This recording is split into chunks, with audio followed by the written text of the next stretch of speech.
Mackenzie uncovers startling new documentary evidence and identifies a very different set of suspects. The crooked journalist at the heart of the Ripper legend. This nails the guy who signed himself Jack the Ripper.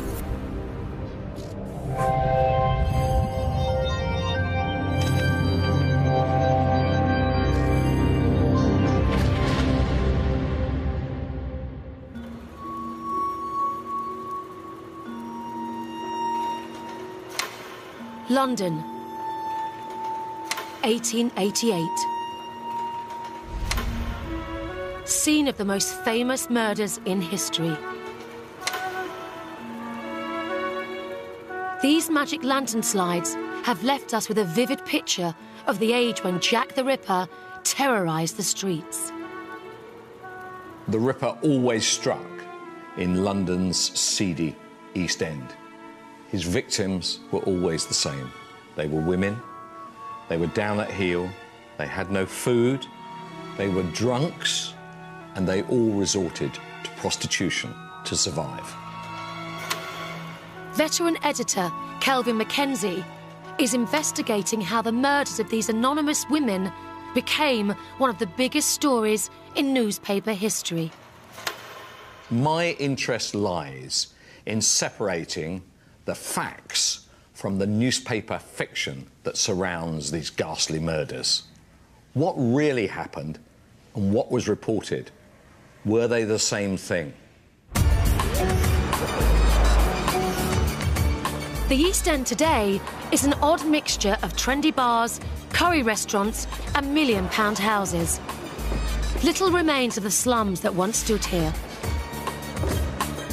But every night in Whitechapel, crowds still flock to hear the Ripper's gruesome tale. 31st of August, 1888, I shall be telling you about the first victim, Polly Nichols, or Mary Ann Nichols, as she was known. She was a prostitute of 43 years old. Now, that day, she'd had many, many customers, but foolishly, she spent all the money that she had earned drinking gin. On this particular Friday night, she'd just been thrown out of a common doss house or low lodging house because she didn't even have the fortune it cost to spend the night there. From that moment forth, and within the hour, she was doomed. This booming 21st century Ripper industry comes as a surprise to Kelvin. It's astonishing that 120 years after these murders, there are crowds of interested people still wandering the route that the Ripper is thought to have taken. It tells you that the legend of the Ripper has an eternal fascination. About 3:40 in the morning, P.C. Neal came round by Bucks Row. He swung over his lamp and he revealed the brutally murdered body of a woman. It was Polly Nichols. Her throat had been cut twice, one 4 inches long and the other from ear to ear. She'd also been slashed across the abdomen. Some of the intestine was protruding. She'd been cut and stabbed in the genitalia area. The killer had then turned his razor-sharp blade and, inserting it just above the pelvic bone, he'd cleave through the flesh and the body right to the sternum. The Ripper's first victim was Mary Ann Nichols. The only photograph of her was taken at the police mortuary. Mary Ann Nichols was a nobody, an alcoholic and a prostitute. And everybody would have known that she took a severe risk by plying her trade. So it was rather surprising that the Victorian press would show so much interest in her murder.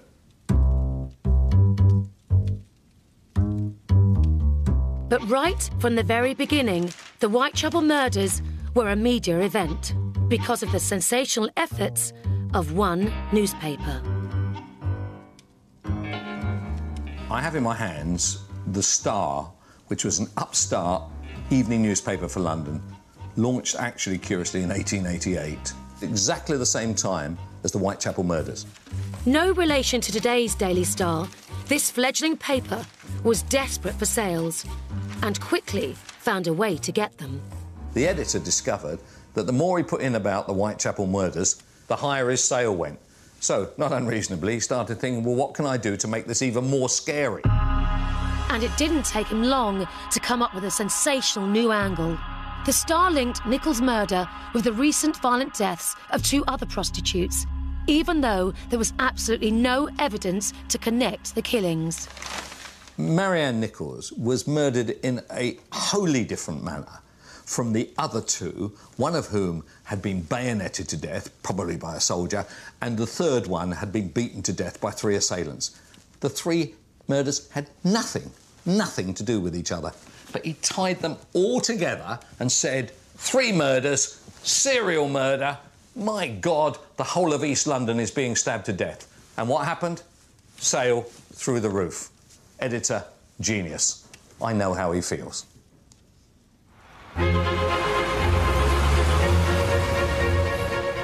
The Star's pioneering editor was Thomas Power O'Connor, whose statue still watches over Fleet Street. Preparing for circulation war, O'Connor wanted his new paper to be cheap and racy. Its target market was the newly literate lower classes.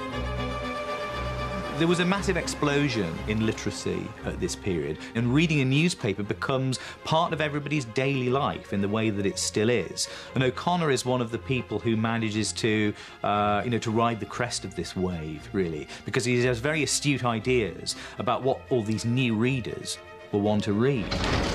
The Star was a proponent of what the Victorians called new journalism, a more accessible tabloid style of writing. What today we call tabloid journalism, but in Victorian times was called new journalism, was a very, very recent invention. It's dramatising stories, it's simplifying stories, it's personalising stories in ways that hadn't been used before. The Star was the epitome of the new journalism. It was racy, it was sensational, it was written in simple adjectival language, and it was full of speculation. T.P. O'Connor wanted to hit the reader, as he put it, right between the eyes. And he didn't really care whether the stories were true or not.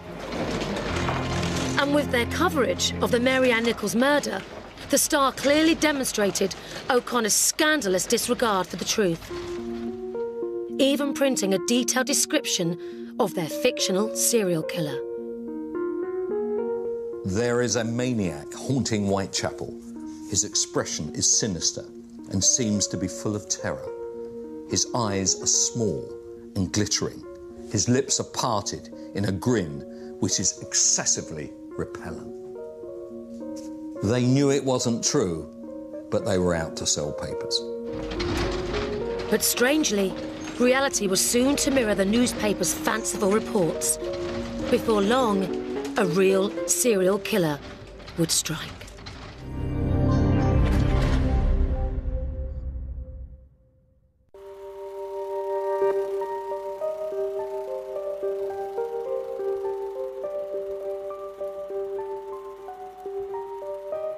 On the 8th of September, 1888, a 47-year-old prostitute named Annie Chapman was found dead in a back street of Whitechapel. Mutilations to her abdomen suggested she had been killed by the same man as Mary Ann Nichols. Just a few days earlier, the Star newspaper had printed fictional reports of a serial killer. Could it be that their sensational fabrications had actually now come true? Former tabloid editor Kelvin Mackenzie is heading to South East London's Old Operating Theatre to examine the evidence connecting the Nichols and Chapman murders.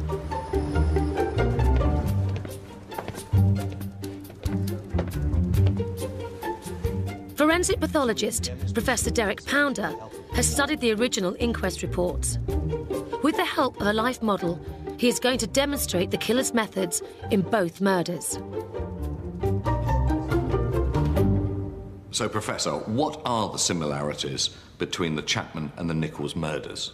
Well, 2 things. First of all, how the victim was killed, because the evidence from both is the throat was cut, and secondly, the mutilations to the body after death. For the first killing of Nichols, the post-mortem incisions, after he'd cut her throat, he's made about 3 of them, or 4, to the one side.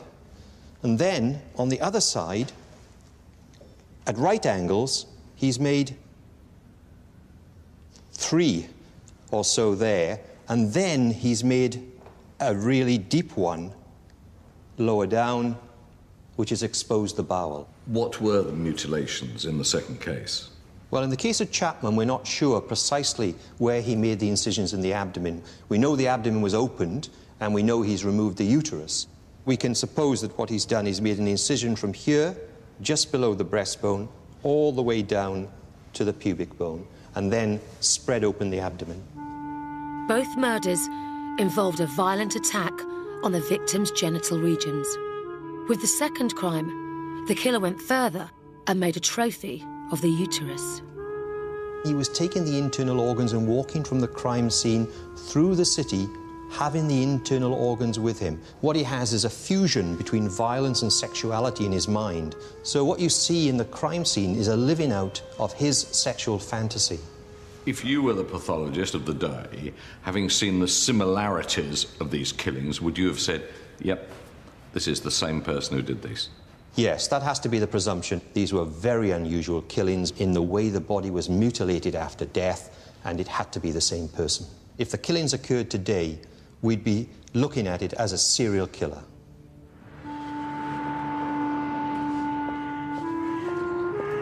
Well, that was very interesting. I had always presumed that these violent sexual killers got their drive out of the murder. Actually, it was the mutilation following the victim's death. That's where the murderer was getting their kicks. That was really quite horrendous, to be frank. The murder of the second victim, Annie Chapman, had occurred in the middle of a media storm.